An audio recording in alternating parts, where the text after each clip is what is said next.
Hello everyone, my name's Eddie Liger. I'm one of the editors here at the Midwestern Marx Institute, and what you're about to watch is a video generated by artificial intelligence technology based on one of the articles that was published on our website, midwesternmarx.com. We've decided to launch an initiative using AI software to turn a lot of our written articles into video and audio form so that they're accessible to more people. Many of you have told me that you struggle reading and have asked for audiobooks to help, and while we want to encourage everyone to continue developing your reading skills, we also see the value in transforming a lot of our written content into video content so that more people will be able to access it. We know that artificial intelligence robot voice videos are notoriously known for spreading misinformation here on the internet, but all of our AI-generated content has been edited by us, and it's based on articles published on our website that we've edited and fact-checked. If you want to learn more about any of the content in these videos, just click the link in the description to go to the articles that they're based on. Steve Sweeney recently interviewed victims of the 2014 Odessa trade union house massacre perpetrated by U.S.-backed Nazi forces in Ukraine. Odessa after the massacre, 9 years later the wounds are still fresh. By Steve Sweeney. The burning of anti-fascist protesters alive in Odessa's trade union building on May 2, 2014 sent shockwaves round the world. The survivors and the victims' families are still seeking truth and justice for their loved ones amid a cover-up by the Ukrainian state and Western institutions including the Council of Europe, the European Union, and others.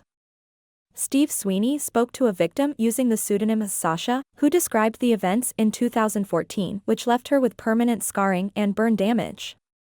Sasha says the Ukrainian nationalist forces tried to, quote, burn us all alive, and describes people jumping from windows in order to escape the rising flames. The attack was coordinated by the Right Sector, a coalition of ultranationalist forces founded by Dmytro Yarosh, a virulent anti-Semite and supporter of Ukrainian wartime Nazi collaborator Stepan Bandera. Right Sector and their paramilitary arm have been one of the preferred allies of NATO throughout the last decade in Ukraine. The Ukrainian police were not passive bystanders in the Odessa massacre. Not only did they do nothing to help, but they were even filmed firing their guns into the trade union building. Despite witness admissions and footage clearly identifying many of those responsible, the perpetrators have remained free. Western powers and their fascistic allies in Ukraine have made a concerted effort to invert reality by blaming the massacre on Russia.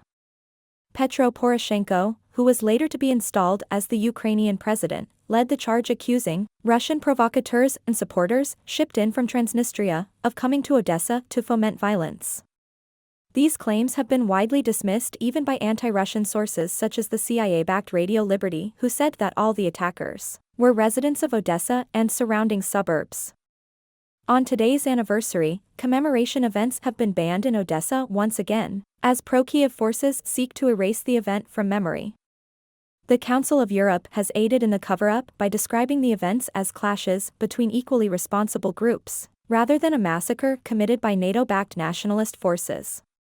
The British-based so-called Ukraine Solidarity Campaign, in reality a front for the Social Imperialist Alliance for Workers' Liberty, has gone so far as to shamefully recycle the claim that describing the attack as a massacre is Russian propaganda, in an effort to suppress the truth and blame the victims for their own deaths. Last year Boris Johnson visited Ukraine to downplay the Odessa massacre, encourage more arms sales to Ukraine, and to strong-arm puppet actor President Volodymyr Zelensky and prevent him from signing a peace deal or entering negotiations with Russia to bring an end to the conflict. For those who survived the Odessa massacre, the struggle for justice and peace in Ukraine continues. Sasha says, please raise our voices. Tell the world not to forget the people of Odessa and our struggle for justice.